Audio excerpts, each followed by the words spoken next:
Na manhã de hoje, nós estamos com o tema Companheiros do Cristo. Esse versículo que Jesus nos fala, e João nos conta no capítulo 15, versículo 10, é uma frase da videira verdadeira. E o tema de hoje é Companheiros do Cristo. Jesus, João 15, 10, se observais meus mandamentos, permanecerei no meu amor. Muito bem, essa frase então veio da videira verdadeira, onde o versículo 1 diz assim: eu sou a videira verdadeira e meu pai é o agricultor. Todo ramo que estando em mim não der fruto, ele o corta. E todo o que dá fruto, limpa, para que produza mais fruto ainda. Lá no versículo 4, continua Jesus: permanecei em mim e eu permanecerei em vós. Eu sou a videira e vós os ramos. Olha que interessante que Jesus não quis deixar mal interpretado. Ele mesmo já diz: eu sou a videira e vocês são os ramos. Quem permanece em mim e eu nele, esse dá muito fruto. E aí o versículo 10, que é a nossa reflexão de hoje: se observais, algumas bíblias falam, se guardardes, os meus mandamentos, permanecerei no meu amor, assim como também eu tenho guardado os mandamentos de meu Pai e no seu amor eu permaneço. E aí o último versículo 12 diz assim: meu mandamento é este, que vos ameis uns aos outros como assim eu vos amei. A videira, produz as uvas e ela crescia enormemente lá na Palestina, Eu queria fazer uma imagem mais fácil da gente compreender o que Jesus quis dizer em ele sendo a videira e nós os ramos, Para a gente entender melhor, vamos pensar no sangue, tá, gente? O sangue leva lá os nutrientes, leva também o oxigênio para todas as células do nosso organismo através das artérias que vão diminuindo até formar aqueles capilarezinhos, Se um desses capilares ou mesmo uma artéria entupir, o que acontece? Um tecido à sua volta morre, porque não recebe oxigênio e não recebe os nutrientes. É impossível permanecer, ter vida naquele local. Pois é, para as plantas, a seiva é o sangue. A seiva circula pela árvore, é retirado lá pela raiz, a água, os sais minerais, e aí essa seiva vai circulando por toda a árvore, levando os nutrientes. Então, a seiva é a vida. Jesus, a videira, nós, os seus ramos, e o amor, a seiva. E Jesus quis dizer que fora do tronco dele, ou seja, do tronco de Jesus, nós, os ramos, os galhos, ressecamos. Nós vimos aí há pouco tempo uma chuva enorme, onde muitas árvores caíram, muitos galhos caíram, e aí depois de uns 3, 4 dias nós passamos nas ruas, os galhos estão no chão secos, porque eles só sobrevivem se eles estiverem presos lá naquele tronco da árvore que originou. Por isso, esse é o entendimento. Mas como é que nós entupimos, essa circulação da seiva que vem do tronco Jesus? Quando a gente está tendo sentimentos, pensamentos diversos do amor, opostos ao amor, porque ele disse: o meu mandamento é esse, amar, Então, esse fluxo é interrompido por nós, não é pelo mestre, Nós corrompemos os fios de luz que Deus emana e através de Jesus é disponibilizado para nós. A quantidade é abundante, mas nós é que entupimos, impedindo que venha até nós. Muito bem. Quantas vezes, pense, nessa semana, nós entupimos o fluir de Deus e ressecamos tudo à nossa volta? Às vezes, nós gritamos, berramos, falamos nomes impropérios, atitudes intempestuosas, intempestuosas com as pessoas à nossa volta, impetuosas. E isso resseca tudo à nossa volta. Irmão José, no livro Vigiar e Orar, disse que o que uma conversa não resolve, a discussão complica. Às vezes, no meio de uma situação, melhor é fazer o silêncio. Melhor é que nós consigamos ter a paciência, deixar dormir sobre aquele assunto. Aí no dia seguinte, as sombras do ódio, da raiva, daquele momento, né, elas já se dissiparam e aí a gente consegue enxergar melhor, com clareza, a nossa volta. Por isso, talvez o silêncio naquele momento é a melhor opção. Toda vez que nós agimos de uma forma diferente à do amor, nós entupimos o fluir de Deus para nós, através de Jesus. Bezerra de Menezes, né, o médico dos humildes, no livro Caminho Espírita, através de Chico Xavier, ele deixou uma frase que ilustra muito bem esse mandamento que Jesus nos fala nesse versículo de hoje. Doemos amor a Deus na pessoa do próximo e Deus, através do próximo, dar-nos-á mais amor. Emmanuel diz assim: a ponte entre Deus e nós é o próximo. Então, às vezes, nós fazemos alguma coisa para uma pessoa e a gente gostaria, né, que ela fosse mais grata, que ela reconhecesse o nosso sacrifício, o nosso esforço, e isso não acontece. O ideal é que nós fizéssemos as coisas para as pessoas da melhor maneira possível, sempre dando o melhor da gente, sem pensar que vamos receber uma gratidão ou reconhecimento. Mas como a gente ainda está engatinhando, né, na estrada evolutiva, a gente fica esperando o reconhecimento. E aqui fica essa frase, né? Embora talvez tudo que a gente faça, a gente vai receber de volta. Talvez a gente não vá receber daquela pessoa que a gente esperava, mas nós vamos receber de qualquer outra. Porque aquilo que a gente dá é aquilo que a gente vai receber. Por isso que Bezerra de Menezes falou, doemos amor a Deus na pessoa do próximo e Deus, através do próximo, dar-nos-á mais amor, né? Hoje, no nosso tema de companheiros do Cristo, nós estamos sendo convocados, né, para sermos amigos do Mestre, sermos seus ramos aqui na Terra, permitindo que a seiva do seu amor passe por nós e dê frutos para que aquelas pessoas que caminham conosco possam saborear esses frutos, né? Dizem por aí, eu não sei quem falou isso, mas eu conheço essa frase, né, que quando nós somos alimentos para alguém, alimentados nós já estamos. Que bom, né? Mas como que nós podemos ser bons frutos? E aí começa a nossa reflexão, né? Reavaliando valores, né? Cuidando principalmente do nosso jardim particular. Muitas vezes nós vamos aí pela floresta, quer dizer, nós somos simpáticos, amorosos, carinhosos, tolerantes, compreensivos com as pessoas da nosso convívio social, do nosso trabalho profissional, mas em casa, no jardim particular, não. Aquele que dorme no quarto ao lado, aquele que dorme do outro lado da sua cama, né? Muitas vezes nós nos distraímos com o cotidiano, né, e desviamos o nosso olhar. A falta de tempo que nos impede de perceber com os nossos olhos da nossa alma o que está acontecendo. A gente perdeu a capacidade, a sensibilidade de ler no não verbal da pessoa. Quer ver? Vamos fazer um exemplo para você entender o que é esse não verbal. Cláudia, você está bem? Sim, eu estou muito bem. Cláudia, você está bem? Eu estou muito bem.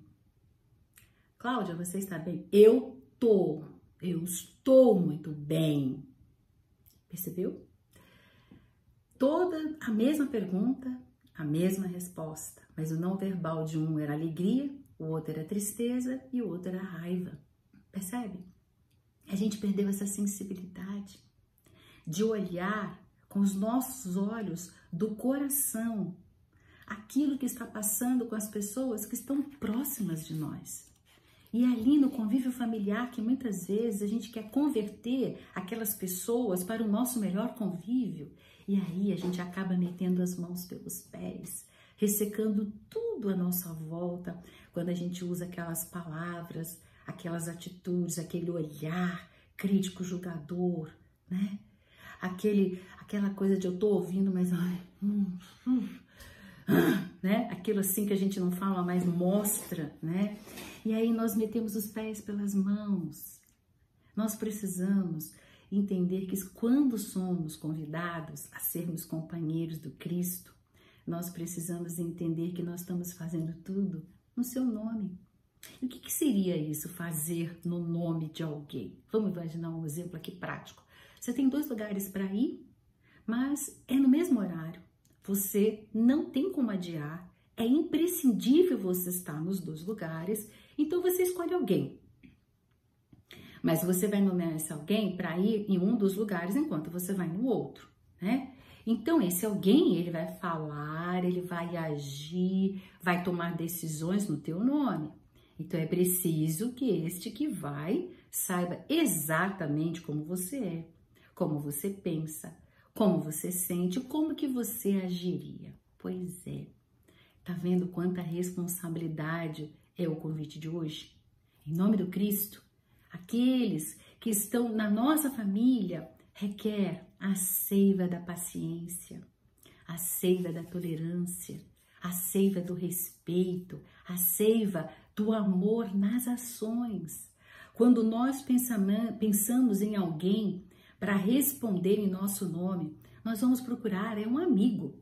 E Jesus, nesse mesmo capítulo, no versículo 14, ele diz o seguinte: vós sois meus amigos se fizerdes o que eu vos mando.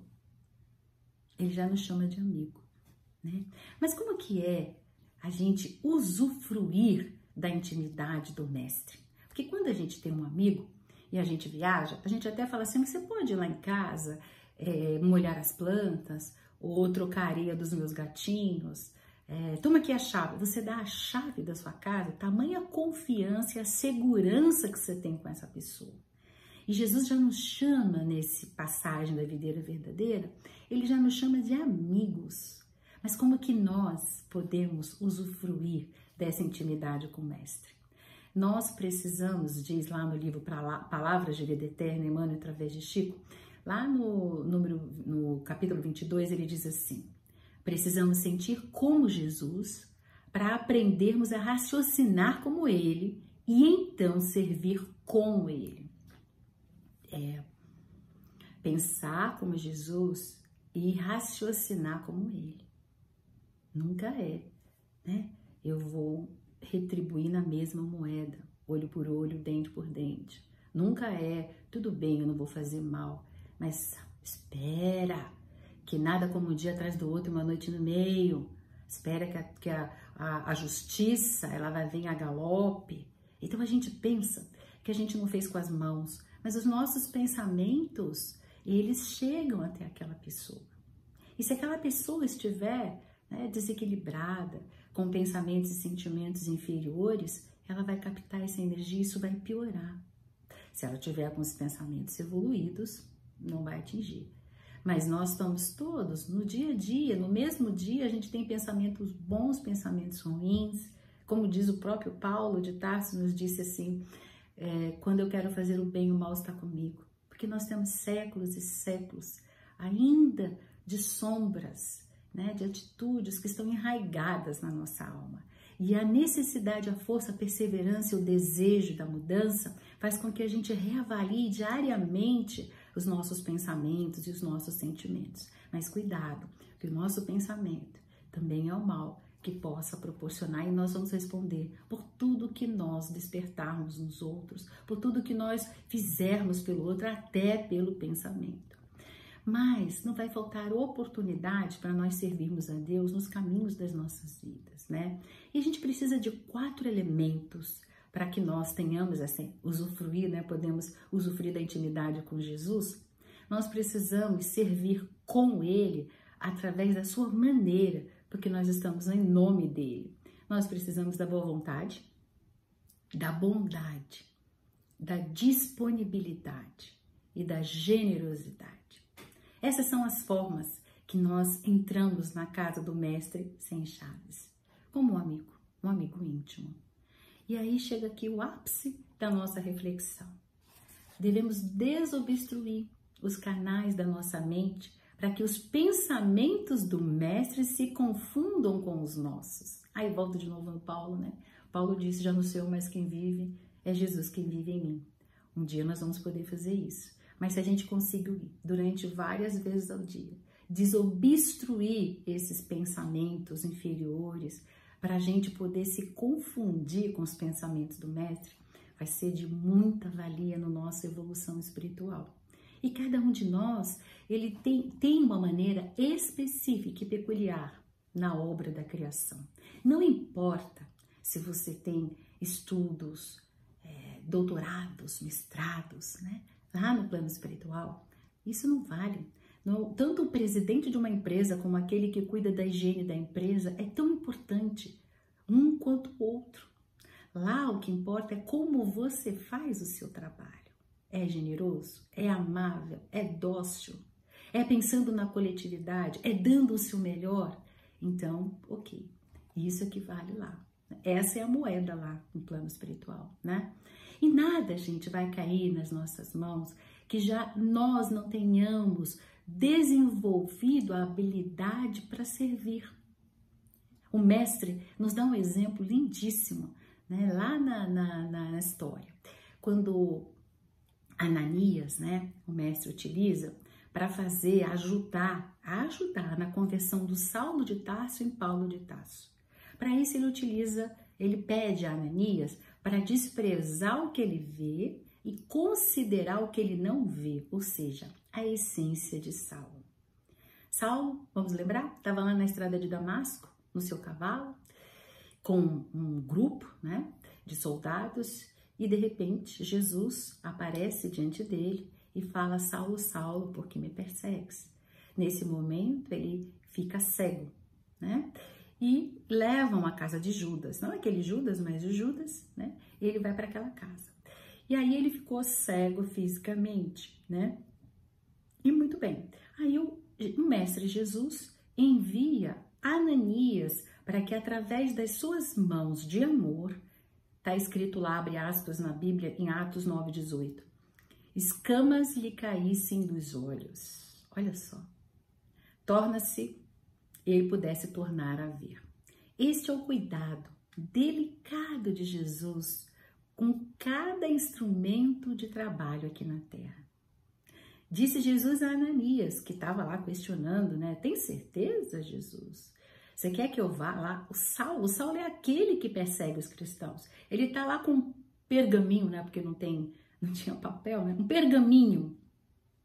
E com um monte de nome de quem ele ia perseguir. O meu é o primeiro ali da lista. Tem certeza? E aí lá em Atos 9:15, Jesus responde a ele. Vai, porque este é para mim um instrumento escolhido para levar o meu nome perante os gentios, os reis, bem como perante os filhos de Israel.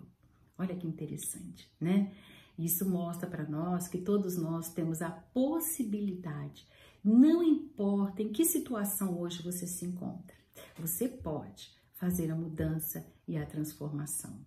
Ananias, então, foi um instrumento, um colaborador do Cristo. Ele foi, sabe o quê? Um companheiro do Cristo. Ajudou a libertar Saulo, transmutando em Paulo de Tarso. Essa transformação foi feita por Paulo, mas ele deu aquele start, sabe? Aquele início, aquele pequeno pontapé inicial, né? Sabe quando você dá aquele primeiro, pega a mão e vamos caminhar, aquele bebê que está começando a dar os primeiros passinhos e a gente ajuda, depois ele caminha sozinho, né?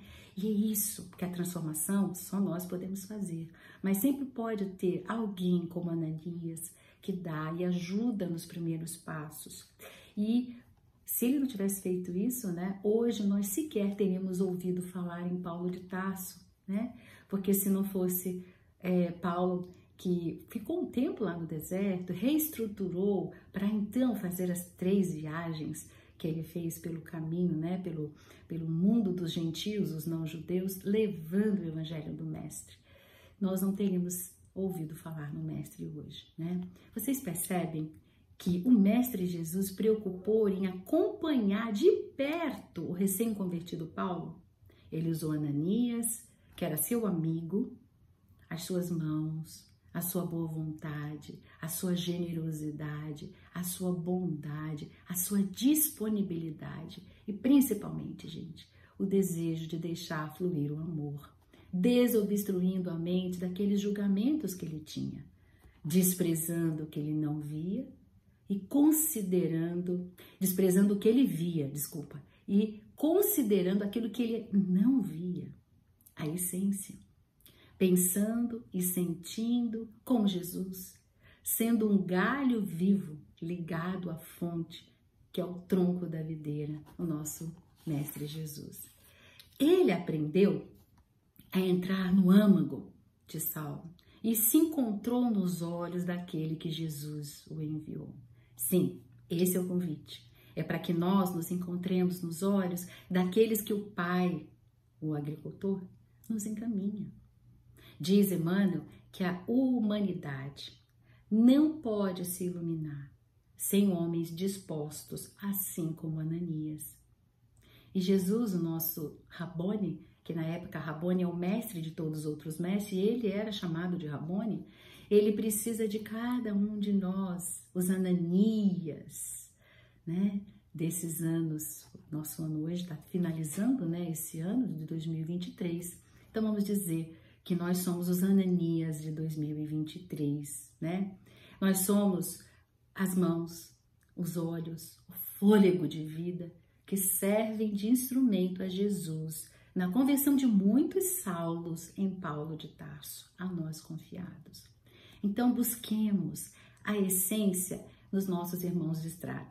Esse aí que para você te dá mais trabalho no jardim particular da sua casa, ou aquele que na tua vida profissional também te causa mais indisponibilidades ou desconfortos, enfim, todos os nossos irmãos de estrada. Vamos desprezar o que vemos e lembrar que podemos estar diante de Paulo de Tarso, nem que seja em outras vidas futuras. Cabe a nós, companheiros do Cristo, preparar a terra, auxiliando, adubando, cuidando, verificando se aquilo vai precisar de muita água, pouca água, porque depende da planta, da muda, né? Depende se vai precisar de muita água ou pouca água, fica na sombra, fica no sol. Tem tantas coisas, né? Tem os nutrientes certos, né? Então, o nosso trabalho de Ananias é esse, né? E assim que a gente preparar o terreno, a gente vai lançar ao solo a muda valiosa, como diz Emmanuel, do nosso exemplo. O serviço restante caberá ao Senhor da vida. Então, cumpramos assim a nossa tarefa, por mais humilde que seja. Saiba que em algum momento o Senhor da vida, o agricultor, ele vai cuidar de cada muda com tanto amor e tanto carinho. E aí, no momento certo, aquilo vai amadurecer e vai trazer também frutos para outros saborearem. E você participou disso, né?